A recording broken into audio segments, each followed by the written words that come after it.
मेरे साथ अख्तरुल ईमान साहब प्रेसिडेंट AIMIM बिहार से मौजूद हैं। अख्तरुल ईमान साहब, जरा ये बताइए, नीतीश कुमार कह रहे हैं कि आप बीजेपी के एजेंट हैं, आप रहते कहाँ हैं? असदुद्दीन ओवैसी के लिए इन्होंने बात कही है, लेकिन कहां पर आकर बयानबाजी करते हैं? आप बीजेपी के एजेंट हैं, इसलिए उनकी भाषा बोलते हैं। बिहार में दंगे जो कराए गए उसमें आपका भी हाथ, यानी कि आप भी इस साजिश का हिस्सा है। देखिए, अगर जो साजिश का हिस्सा है उस पर कार्रवाई करनी चाहिए एक सक्षम सरकार को। और इस वक्त मैं समझता हूं कि माननीय मुख्यमंत्री जी के शब्द इस तरह के नहीं हुआ करते थे, ये शायद उनके बौखलाहट के शब्द हैं।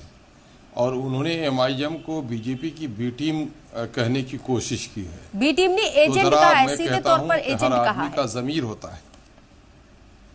हाँ, मैं कह रहा हूं कि हर आदमी का ज़मीर होता है, जो असल उसके अंदर का इंसान बोलता है।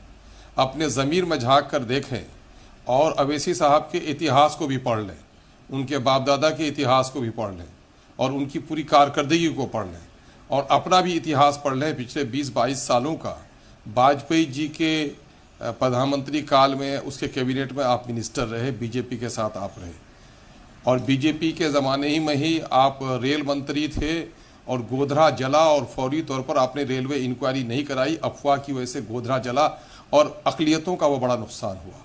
और आप देखेंगे कि NRC का मसला हो, दफ़ा 370 का मसला हो, UAPA का मसला हो, आप तमाम तर मसलों में बीजेपी के साथ खड़े रहे। आपने बीजेपी के उम्मीदवार राष्ट्रपति को वोट भी दिया, गठबंधन में रहते हुए भी आपने उसके साथ वोट देने का काम किया।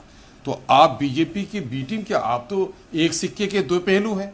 जो आदमी खुद ही बीजेपी के नज़रियात पर काम करता हो और बिहार की धरती, बिहार में बापू की कर्म भूमि रही, बिहार चंपारण की धरती, यहाँ कर्पूरी ठाकुर की धरती रही है, तो इस धरती में सूफी मुनैर की धरती रही, महावीर जैन की धरती है, ये बुद्ध की धरती है, जहाँ प्रेम और सौहार्द जिसकी वरासत है, वहाँ पर अगर रेड कारपेट बिछाकर किसी ने वेलकम किया RSS को और बीजेपी को, तो आप ही हैं। 2005 में आपने सरकार बीजेपी के साथ मिलकर बनाई और परस्पर उनके साथ आप सरकार बनाते हुए यहाँ तक पहुँचे हैं। आप उनसे अलग भी हुए और कहा मिट्टी में मिल जाऊंगा, बीजेपी में नहीं जाऊंगा। फिर दोबारा आप बीजेपी में चले गए। तो आप अपने शब्दों पे तो खुद ही खड़े नहीं रहते और जो बीजेपी के साथ ही राजनीति करता हो वो शख्स दूसरे को बीजेपी का एजेंट कहे, तो ये बड़ी अजब सी बात है। ये तमाम तर मामलों तो उनके साथ रहे, लेकिन चाहे बाबरी मस्जिद का मसला हो, चाहे NRC का मसला हो, 370 का मसला हो, UAPA का मसला हो, भारत की धरती पर चाइना का कब्जा हो, काले धन का मसला हो, बीजेपी की गलत पॉलिसियां हैं, अगर उसका कोई बखान उसका कोई ऑपरेशन करता है, दंगे सिर्फ बिहार में नहीं हुए, मगरबी बंगाल में दंगे हुए, रह रहकर वहां पर 4 से 5 दिन तक दंगे होते रहे। कई जगहों से खबरें आई, बंगाल में, बिहार के अंदर दंगा हुआ, गुजरात के अंदर रामनवमी के दौरान तशद्दुद हुआ, इसके साथ महाराष्ट्र के अंदर हुआ, संभाजी नगर में और भी दीगर जगहों पर हुए। लेकिन जिक्र बार बार बिहार का असदुद्दीन ओवैसी साहब के जरिए किया गया। असदुद्दीन ओवैसी साहब सीमांचल में अपनी जमीन तैयार कर रहे हैं, ऐसा तो नहीं है, इसलिए उनकी राजनीति बिहार के इर्द गिर्द घूम रही है। बारे में बोल रहे हैं। मैं ये कह रहा हूं कि आप देख लीजिए कि नीतीश जी का क्या तरीक़ेकार रहा है। यहाँ इस बात से तकलीफ है, 31 तारीख को नालंदा में जो माननीय मुख्यमंत्री का गिरह जिला रहा है, जिसको सजाने और संवारने में हसीन दुल्हन की तरह उसे सजाया है, वहां पर जो पटना के हेडक्वार्टर से 70 किलोमीटर की दूरी पर है, रैफ के जवानों को भेजने में 1 घंटा से तक वक्त नहीं लगता। क्या वजह है कि रात भर 31 तारीख को दंगा वहां पर होता रहा और एक तरफा तौर पर माइनॉरिटी के घर जलाए गए, मदरसा अजीजिया को जलाया गया, मस्जिद का गुंबद तोड़ा गया और मस्जिद का गुंबद पुलिस के सामने नहीं, पुलिस स्टेशन के बगल की मस्जिद 10 कदम की दूरी पर है, लहरी थाना के, वहां पर मुरारपुर की मस्जिद का मीनारा तोड़कर उसके दूसरे मीनारे में भगवा झंडा बांधा गया।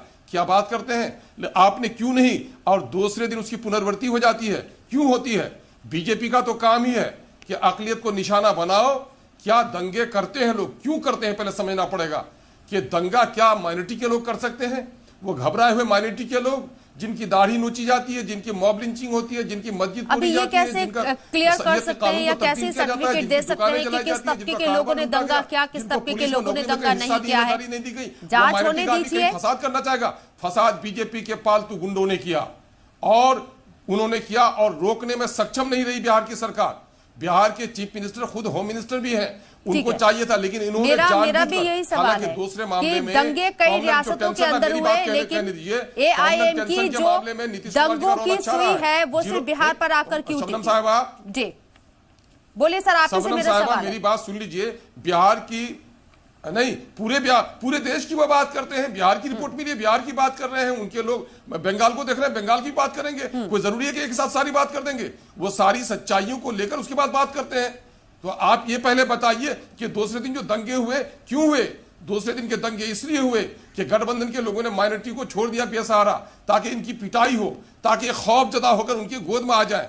बागबा भी रहे, खुश राजी रहे, सयाद भी करते रहे कत्ल और सुनते रहे फरियाद भी। यही काम किया है नीतीश जी ने।